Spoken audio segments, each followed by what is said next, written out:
What's your day-to-day life like?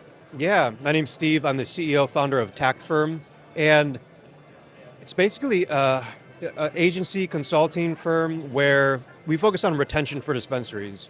And so my journey into cannabis was, I got into working with dispensaries and vertical operations back in Michigan about 6 years ago, 2018, 2019. It was before COVID.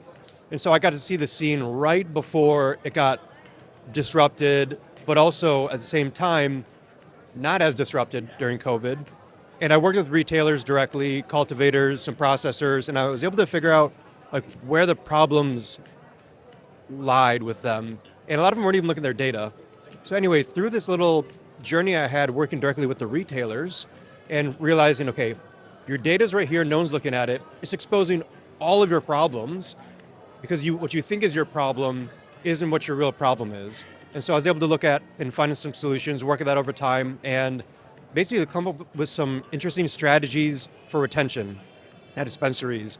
And I went from a solo consultant basically about 14 months ago at the beginning of 2024, working with about 3 stores.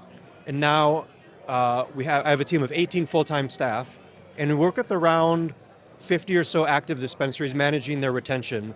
So my day-to-day is helping these stores find opportunities to monetize and make more money off their current customers. A lot of these stores have had tens and tens of thousands of people walk through their doors, but then walk right back out. So our job is to identify who those people are, how can we get them back, and making sure that they spend money at that store. And a lot of times we can increase revenue at a store without having to even get new customers there. And that's some pretty impressive growth. What would you say is the reason behind your success to date? I get asked that a lot. Everyone's like, what techniques did you use to get leads and how do you market? I'm like, I don't do any of that. All of our clients are either from like referrals or word of mouth or the content that I put up on LinkedIn. I just focus on having the best possible service, getting results. And so for me, it's always looking at how do we do things differently, not doing another duplicated product of what everyone else does. We do email marketing, but we're not email marketers.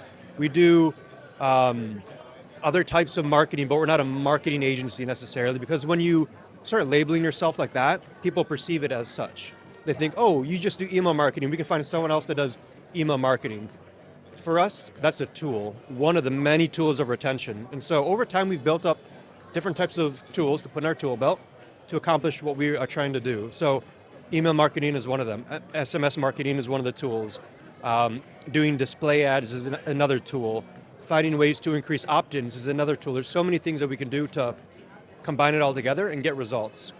And I just focused on how the end goal is the outcome for these stores. And the outcome is going to be a result. And how can we create a result that's provable, we can replicate it and we can scale it and we can iterate and improve on it over time. And it's kind of one of those situations where the work just speaks for itself.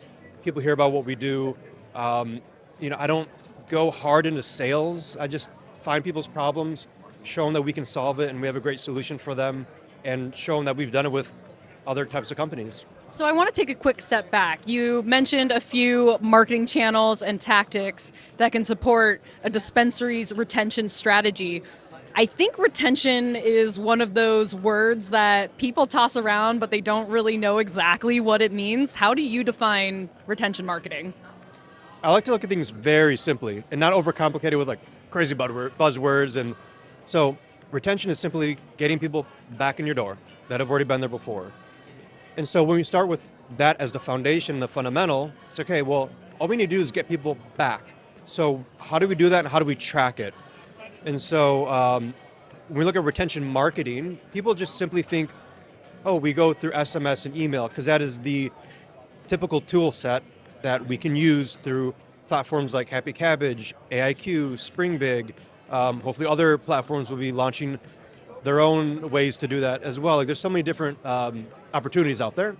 And so when we look at retention, it's how to get people back in your door that have already been there before. That's simply it.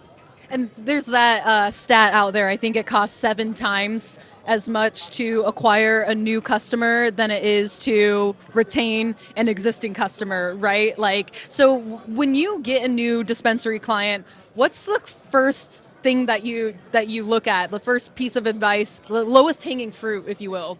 Yeah, so whenever we work with a new store, we always do a retention audit because we want to know what we're getting into. It's basically like everyone comes to us saying, hey, we want to win this race, tune up our car so we can get in the race and beat everyone else. But we need to look under the hood to see what's even going on and what's possible and potential for us to fix. So we have to start with an audit, and that reveals everything. Because some stores are doing some things better than others, and just because we can offer a solution doesn't mean we need to solve a problem that isn't that big of a problem yet. But two of the biggest, lowest hanging fruits are first-time customers not coming back and lapsed or lost customers. So the first one, first-time customers not coming back. We typically see most stores averaging between 45 and 55% for their what we call first-time churn, which means people have come in and not come back. Half of them don't come back ever. About half of them, yeah. Insane. So people are, hey, we need more new customers coming in. Yeah, but if they come in, half of them aren't even going to come back. So let's plug these holes in the leaky bucket before you start dumping more water in it. Then the second one is lapsed or lost customers, or what people call defective customers. And we look at that as people that have not shopped in over 60 days. The reason we look at over 60 days is because every store that we look at, about 70 to 80% of their customers shop between 7 and 30 days. After 30 days, they start to drop off. So 60 days, they're highly unlikely to come back in. And the statistic on that is 70 to 80% of all the dispensary's customers haven't shopped in over 60 days. It's a huge pool of people. So how much overlap is there typically between, one-time only shoppers and lapsed shoppers? Are you segmenting out in that lapsed group the folks who only have shopped one time? Yep, so we call them our lost first-timers. And it can range, but we typically see out of the lost customers, it can be between 50, honestly 50, 90%. The range is because when you're a newer store, you have less lost customers and you have a lot more first-timers coming in and not enough time for those people to have lapsed. But when we look at a lot of mature stores, their percentages and numbers get way higher. So they might have a 50% first-time churn rate, but 80 to 90% of their lost customers are first-timers. Okay, so your goal is to get first-time customers to come back again, and two-time customers who haven't shopped at your store for over 60 days to come in again. Like, what's the messaging strategy when you actually do that outreach to try to get them back into the shop? Yeah, so that's where we introduce our different funnels, and that's part of our whole retention engine strategy, where we look at the funnel from traffic going into the website, people converting on the website, to making their first purchase, to making repeat purchases, to becoming a lapsed customer. We look at every touch point on that funnel and say, what needs to be improved? We use our different tools to pinpoint this part of the funnel needs to be fixed, this part needs to be fixed. We use that audit to also guide us. Like, data is everything. That's why we always start with data. So with our process, start with the data, identify the opportunities, and where the most problems lie. We'll look at the entire funnel and say, okay, where are the gaps that we need to start fixing? And so, for example, first timers that aren't returning. A lot of the times, like, one of the pieces of low-hanging fruit are simply send them a message after their first purchase. That'll get some people to return because they're being acknowledged and recognized. Further than that, you can send them different types of messages, like maybe pinpoint a brand that they bought or a product they bought and promote that back to them. So getting brand specific, product specific, you can give them incentives or offers back to get them to come back. It really depends on what the store is willing to do and what the best strategy is to not give away too much margin either. You don't want to train people on discounts, but you want to get them to build habits at coming back to the store and have it be a regular routine for them. Yeah, I like the idea of segmenting based off of number of visits and like frequency of those visits, like when was their last purchase. Do you drill down those segments at all typically with your customers in terms of like, I don't know, average order value? Like we're only going to be targeting the bigger spenders who spent over $100 on their first visit, or people who bought a certain category because we're running a promotion on that category to try to entice them back into the shop. How do you think about that? Yes, here's a little fallacy with data, and if you don't have enough data, then you could easily be going in the wrong direction. So if you find someone on their first visit that spent $100, and you think, oh, this person is always going to spend $100, that's a little false. Same with someone that spends $20. Oh, we should give them something that's in the $20 range. It's not really true either. If you look at customers that have spent purchased 5 times, 10 times, 20 times, and you actually look at each of their purchases, they might have an average of $50, but every time they spend something different. There's different reasons why. Maybe they just needed to restock a little bit of their stash. Maybe they were completely out and they wanted to try something new. Maybe they're stocking up for a weekend trip with some of their friends.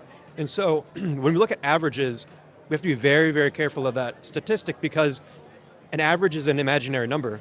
If someone shops twice, and they spend $20 and then $100, their average will be like, what, $40, $60? Yeah, $60. So if we go off, hey, this person average spends $60, that's not even true. They spent 100, they spent 20. And so if you start basing your strategies and methods off of imaginary false numbers, then that's where people can get in the wrong direction. They say, hey, these tactics didn't work. It's like, well, go back to the fundamentals of data. Do you see that mistake happening quite a bit in terms of like these retailers out there? Like what are like they're looking at their data and they're interpreting the numbers in the wrong way? All the time. A lot of people come to us and say, hey, we want to increase our average basket at our average order value. Right now it's 55, so what we should do is offer a bundle or package at like $60 or $65. I'm like, okay, first you need to plot the distribution of how many of your customers spend what dollar ranges. How many spend under $20, between 20 and 40, 40 to 60, 60 to 80, 100 plus. And you'll realize there's a distribution. And so if people want to increase their average order value, one of the strategies could be find the people at the bottom. People spend $20 and you get them to spend $5 more. That's a 25% increase in their spend. And $5 more isn't that much for them, but it's a big increase. Same with people that spend $70. If you get them to spend $10 more, that's also going to increase things. So one strategy could be to increase our average order value, can we raise the floor, raise the bottom, instead of trying to raise the middle? And then can we also raise the top, where people are spending $200? What if they spent $20 more, $30, $40 more? What would that look like for us? Another thing could be, let's find in that distribution people that spend a certain amount, but also how much discounts are typically used at each dollar range, and what are our most profitable types of customers? Because it doesn't make sense to chase vanity numbers like average order value if it's going to cause less profitability. Like, sure, you got people that spend $5 more at a loss. Well, that doesn't help anyone. Mm-hmm. And so what sort of results can people expect? Let's say that you focus zero attention on retention marketing, and then they start working with someone like you, or follow your LinkedIn posts and get some ideas and actually take a look at the numbers. Like once they start trying deliberately to focus on bringing first-time customers back or lapsed customers back, what sort of results are people seeing in their revenue growth? Yeah, so one of the cool statistics that we track is our lost customers. When they come back, we call them recovered customers. And what we do is we track their spend every month after they come back, because we want to prove that, hey, they're not coming back for just one purchase, they are coming back for repeat purchases. So someone that hasn't been in your store in over 90, 180 days, we got them to come back, and we got them to keep coming back. And so for every store, we track those numbers very specifically. The number of customers we brought back, how many purchases they made, and the dollars that they spent. And so since last March, when we started doing a lot more of this strategy, we just got our numbers from February. So from last March to this February, we added just over $5 million in new revenue to all the stores we work with. And individually, right? Yeah, what does that average out to spread out per location, would you say? It varies per store. Obviously, some are bigger than others. And we have better success at some stores compared to other stores because they have a bigger email list. or they captured emails of those people or phone numbers that we can now retarget. So some stores are adding up to like 40, 50K a month if they're a bigger store. Even on the smaller end, some are between 10 and 20K. But what we typically see is, compared to their monthly revenue, we're adding about anywhere between 3 and 10% of their monthly revenue. So if they're at $500,000 a month, we might be adding $20 to $50,000 in new revenue from recovering those lost customers. That's pretty significant. And when you say some retailers are adding more people into their loyalty program, they're getting more consent to send marketing communications, what percentage of them are they converting typically? It can be abysmal. So the stores that do it great are above 40%. That means everyone coming in, they are converting 40% of them to give them phone number or email. We call that the opt-in rate. Okay. And so we have a separate metric for email opt-in rate and phone opt-in rate. And then we have a metric called the critical email opt-in rate. Call it critical because that's the amount of first timers that opt in. Because we know that it's critical to get them opted in, because if you don't, half of them won't come back, and you have a better chance of getting them back with an email. But the average we see is like 5 to 10%. So stores are converting 5 to 10% of everyone that comes through their door and getting only that many emails or phone numbers. So 420 is coming up. I think there's going to be a lot of newcomers into dispensaries, right? People who are shopping for the first time, or maybe they only shop for cannabis once in a while. Like there's a novelty aspect of 420 being the biggest cannabis holiday that exists. What advice do you have for retailers out there to make sure that they're taking advantage not on just these one-time 420 shoppers, but ensuring these shoppers actually come back and shop again later? Yeah, 420 is a really great opportunity to achieve something intentional. And what I mean by that is a lot of people say, 420, it's the time where we give big deals and discounts. It's like, why? Because everyone else is as well. So a lot of people just want to give away discounts. So when I say intentional, it's do it for a reason. If you want to give big discounts to give back to the community and your customers, awesome. Do that with purpose. If you want to give discounts to compete with everyone else, do that with purpose as well.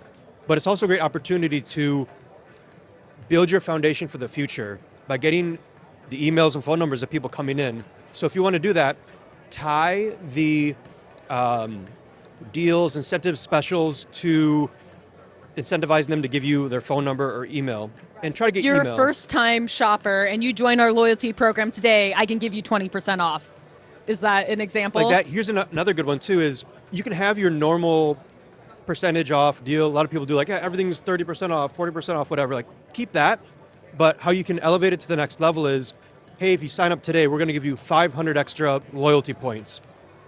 The thing with that is... Right, because they can only spend it at that shop, right? Yep. So they're going to be incentivized to come back to your dispensary. Giving them extra bonus points, loyalty points is great because they can't use it until they come back again. So you're incentivizing a repeat purchase. And it's like free money for them too. And so instead of giving them, hey, when you come back, you're going to get $5 off, $10 off, that number 500 is perceived much bigger than a $5 or $10 off, even if it equals the same thing for them. Yeah, that's super smart. That's great. And so just switching gears a little bit, where are we right now? We're at Hall of Flowers in the California SoCal cannabis community, and it's your first time here, right? It is. How has the event been for you so far? The best thing is seeing the brands in person and being able to meet people. You see a lot of these things online and digitally, right? We work with a lot of retailers and we see the brands on the menus. So it's so cool to come here and see all the people that are repping the brands, see the brands in real life, meet with all the tech and our clients as well. People we've just been coordinating with online. It's good to put like physical presence to the digital presence that we always see. What's your favorite thing about working in the cannabis industry? What I like is probably also a challenge as well. What I like about the cannabis industry is that it's in like its own closed container ecosystem with the tech, the software, the methods. Because of all the compliance and everything else, everything had to be built from the ground up, which means it's an opportunity for pioneering things, for innovation, where outside of the cannabis industry, these tools already exist and they're integrated with everything else people use. But within cannabis, every day there's an opportunity for innovation. And we see that with Flowhub and what you guys are doing with all of your different tools and capabilities. And what we get excited about is using those tools, but also finding ways to connect all the tools together and service our clients in a way that they couldn't traditionally get service with outside software, tech, and methods. That was really well put. And you're pretty active online. Like that's how I learned about you is I saw you show up in my LinkedIn feed. If people are interested in learning about how they can improve their retention strategy or just generally, like are there folks out there that you would recommend that they follow online or channels that you would recommend to go find cannabis retail educational opportunities? Yeah, I mean, LinkedIn is a treasure trove of content. I mean, you'll see on my page, I'm constantly giving out free information. All these strategies that I'm talking about today, talk about them every day. There's a lot of other great providers on LinkedIn as well. Sandra Bergman, amazing. She is a consultant in the industry, loyalty and retention. Lisa Williams with the Toke Agency, another great resource as well. They all talk about what I'm talking about, and they all have their own methods of implementing with different stores. They have so much experience as well, and everyone is willing to provide all this information for free online. And it's your job to go and take action on it. And the cool thing is that we give it for free, but if you need help with it, we're all here to help implement and make a difference at your store. Isn't it wild that LinkedIn is one of the most cannabis-friendly social media channels out there? It's amazing and such a good resource for everyone to use when everyone else is getting shut down and these other platforms, and the professional business platform is the one where we can do our thing. Yeah, we can openly talk about cannabis on LinkedIn. I absolutely love that. It's been a great channel for Flowhub and our community as well. What advice would you give to retailers out there? If there's one piece of advice that you could give, what would that be? It would be know your data, look at your data. That's where we always start, and it reveals everything. And so if you start with your data, if you can't analyze it yourself, find someone that can, and it'll show you where all the cracks are, all the holes are, show you where you're bleeding money, whether it's through the retention marketing that we do, or it's through inventory and product selection or pricing. There's tons of great tools out there and companies that'll help you look through that, but that's where all the information is. That's where you start. So know your data, look at your data as often as you need to, and make a plan of action from there. You're a very cool person, Steve. Is there some sort of life philosophy or quote or mantra that you like to live by? The one that I've been really committing to lately is pursue and persist. And for me, it's find something that you enjoy, that you want to pursue at. Well, I mean, you don't have to love it necessarily, but something that you're committing yourself to. Set a goal. Yep. And then persist at it. We know from everything in the past, especially Napoleon Hill's Think and Grow Rich. There's a story in there about the gold miner who's digging, and he spends all his time and money trying to find the gold in this mine, in this cave, and he said he gives up, he stops, sells it to someone else. That person comes in, digs a couple feet deeper, and strikes gold. And so what we often see too much is people giving up before the gold appears to them, before they can hit that success.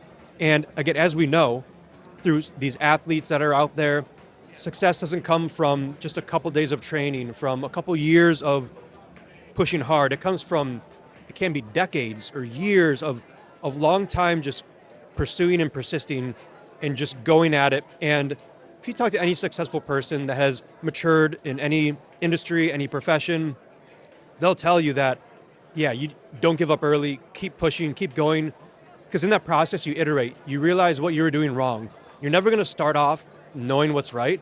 My background, I have a degree in art, and I started working at a design studio, and then I went freelance design. I was doing all these different things, jack of all trades, and then I had a print shop. I was doing screen printing and embroidery, and I did a lot of different things. I never really committed to any of it, but it's when I committed to the cannabis industry, I saw the struggles, I decided to pursue the retention and helping these stores out, and I persisted through a lot of other types of barriers that were there, that we started to find success in what we were doing, and we'll see where it goes from here. That's so true. It's like, you see someone who might fit your definition of success and they make it look so effortless, but in reality, it took a lot of hard work for them to get there. And I think like being in the cannabis industry, resilience and persistence is absolutely a trait that you need to have to be successful here in this space. Yeah, and we've seen a lot of OGs in this industry, right? For being in here for decades, and people coming in, a little bit more recently in the last 3 to 5 years, but we've also seen a lot of people come in under the last 5 years and exit right back out. And over time, we're going to see people that are playing the long game, people that are committing to this industry. In 10 years, we're going to see them still around, and they will find a certain level of success that they probably never would have dreamed of today or years ago, and it's only because they stuck with it. That's so true. This was awesome. Thanks for your time today. I think that's a wrap, yeah? All right. Yeah. Anything last words you want to say to the camera? How do people find you and reach you? And if they're interested in your services, what should they do? Best place is LinkedIn. Again, I give all my content for free. I talk about so many things that can help people. So if you were to go back through all my posts, you can stitch together an entire playbook. And if you need help implementing that playbook, that's what we're here for. Amazing. Thanks, Steve. Thank you.